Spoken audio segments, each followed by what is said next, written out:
bossing, itong star natin na 8,600, hindi siya plug and play sa Z2 at sa GPR. So, yung ginawa ko guys ay dito ko na lang siya nilagay. So, ginawan ko talaga siya ng bracket.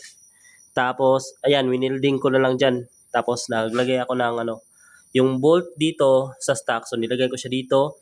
Tapos nga pala mga boss, ito ay 3 wires. So, 3 wires ito at dinugtong ko yung isa sa main ng natin, negative ng battery. Tapos yung malaki naman, yung isa, dinugtong ko sa body ground. So, isa lang din yan. Pwede nyo rin ipagsabayan.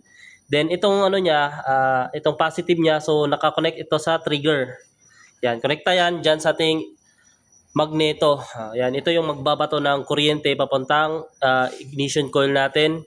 Ang gagawin naman ng ignition coil na to is palalakasin niya yung maliit na kuryenteng binabato ng trigger.